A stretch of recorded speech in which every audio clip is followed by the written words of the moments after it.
Have you ever turned off the light, looked at a jacket on a chair and thought, "Excellent, my coat has become a murderer"? You know the room is safe, the door is locked, the window is closed. There is no wolf under the bed, probably. Yet the moment the lights disappear, your brain begins producing a low-budget horror movie. That harmless pile of clothes becomes a crouching creature. A tiny sound in the hallway becomes suspicious, and suddenly the distance between the light switch and your bed feels like an Olympic sprint. Why does darkness still terrify us? Humans have electricity, flashlights, night vision cameras, security systems, and glowing clocks that illuminate the entire bedroom. At 3 in the morning, we can light entire cities so brightly that migrating birds become confused. But our brains are much older than any of those inventions. To understand the fear, imagine nighttime long before walls, streetlights, locked doors, or comfortable mattresses existed. For our ancient ancestors, darkness was not simply the absence of light. It was the moment the world became difficult to read.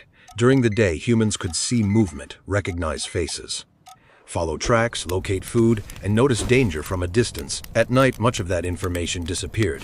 The landscape did not become empty. It became uncertain. Predators still moved, branches still broke, grass still rustled, but human eyes could no longer explain every sound, and when your survival depends on understanding what is nearby, missing information is dangerous.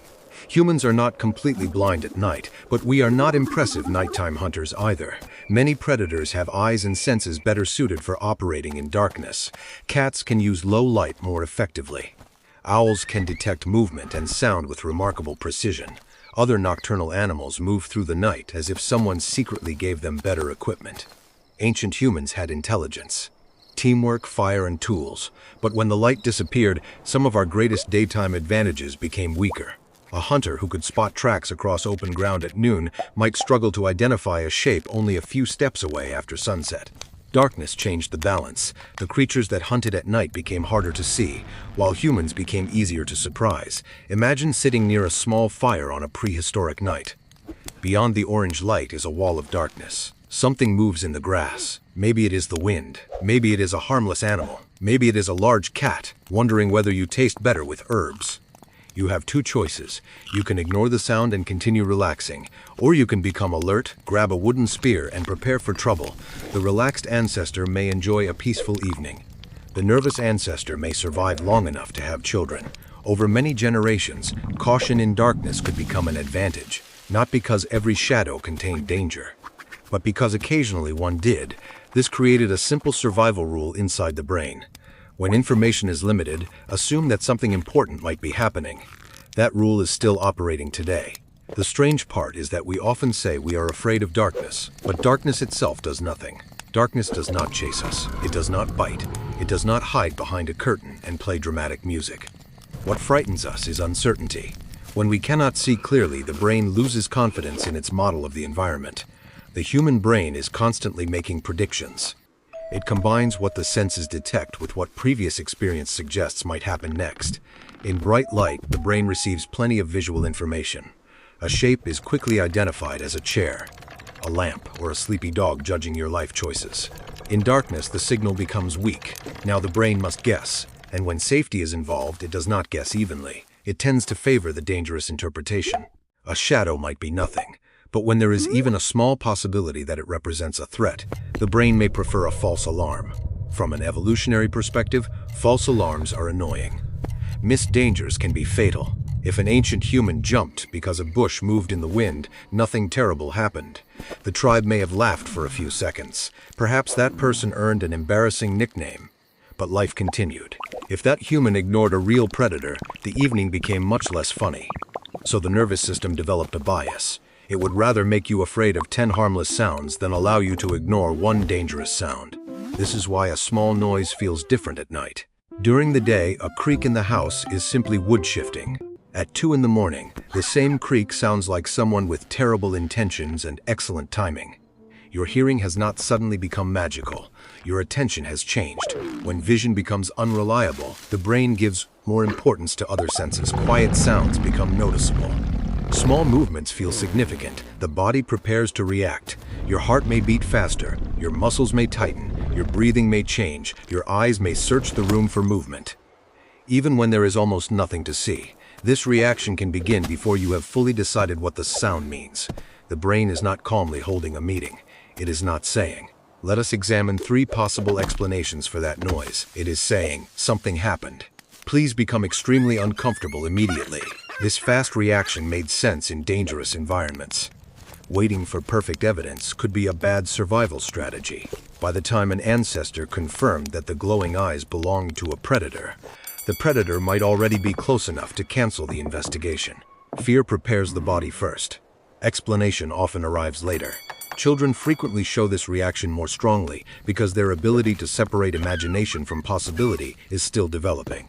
A child may know that monsters are fictional, but knowing something intellectually is not always enough to silence an emotional alarm system. The dark space under the bed still feels unknown, and unknown spaces are excellent playgrounds for imagination.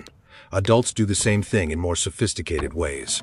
We may not imagine a monster under the bed, we imagine a stranger in the hallway, a figure near the window, or an unknown problem waiting just outside our view.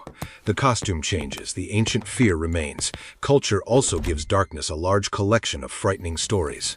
For thousands of years, people have filled the night with ghosts, spirits, monsters, demons, and mysterious creatures. These stories did not necessarily create the original fear. They gave the fear names and faces. Every culture looked into darkness and found something different looking back, but the basic pattern was similar. Night represented a boundary between what humans could understand and what they could not. A strange sound without a visible cause invited a story. A shadow without a clear object invited a creature. An unexplained disappearance invited a supernatural explanation. The human mind dislikes unfinished patterns, so it finishes them, sometimes creatively, sometimes beautifully, and sometimes with far too many teeth. Fire changed our relationship with darkness. A campfire gave ancient humans warmth, protection, and a small island of visibility. Inside the circle of light, faces were recognizable. Food could be shared, tools could be repaired, stories could be told. Outside the circle, uncertainty remained. The fire did not remove the entire night. It created a controlled space within it. That distinction mattered. Light allowed people to see one another's expressions, monitor children, notice approaching movement, and maintain a sense of order. The glowing circle also created a psychological boundary. Inside was the group, warmth, and information. Outside was the unknown. Even now, switching on a lamp can produce an immediate feeling of relief before any actual threat has been investigated. This may be one reason light feels emotionally comforting even when we do not consciously expect danger. A lamp does more than illuminate objects. It restores information.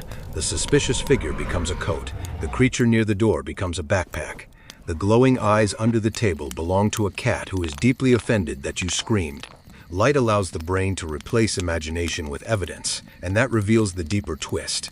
Our fear of darkness is not simply a weakness left over from primitive times. It is connected to one of the brain's greatest abilities: imagination. The same mind that creates inventions, stories, plans, music, shelters, tools, and possible futures can also create threats when information is missing. Imagination helps humans prepare for things that have not happened yet. It allows us to test possible outcomes without experiencing them. That ability is incredibly useful, but in darkness, this powerful system can become overly enthusiastic. It takes a vague shape and completes the picture. It hears one sound and writes an entire plot. It sees 2 dots and immediately adds teeth, so the monster is not really inside the room. It is inside the brain's prediction system. That does not mean the fear is fake. The body's reaction is real. The heartbeat is real. The tension is real. The sudden desire to remain completely inside the blanket is also very real. But the source is often not an actual danger. It is the possibility of danger. This connects fear of darkness to modern anxiety. Many things that worry us today are not physically hidden in a dark forest. They are hidden in the future. An unanswered message, an uncertain decision, a medical test, a job interview, a strange sound from the car engine, a bill that has not arrived yet, a conversation that may go badly. The brain dislikes missing information. When it cannot see what comes next, it may fill the darkness with the worst explanation available. This is the same basic pattern. Uncertainty appears, the prediction system activates, the body prepares for danger, and imagination begins adding details that may not be supported by evidence. In that sense, humans never truly left the prehistoric night. We replaced caves with houses, we replaced wooden spears with door locks, we replaced campfires with lamps, screens, and porch lights. But the ancient guard inside the brain is still awake. It still watches the edge of the firelight. It still listens for movement in the grass. It still prefers an embarrassing false alarm over a dangerous surprise. And sometimes it still mistakes a jacket for a predator. So the next time you feel nervous after turning off the lights, remember this. Your brain is not simply being ridiculous. It is running an old survival program designed for a world where darkness could hide teeth. That program helped protect countless generations before you. It helped nervous ancestors notice sounds. Stay near the group, guard the fire, and survive until morning. The program is not broken, it is simply working in a different world. A world with locked windows, soft pillows, and laundry that has chosen a very suspicious shape. But when you are alone in a dark room and one harmless shadow suddenly looks alive, what does your ancient brain imagine is watching you?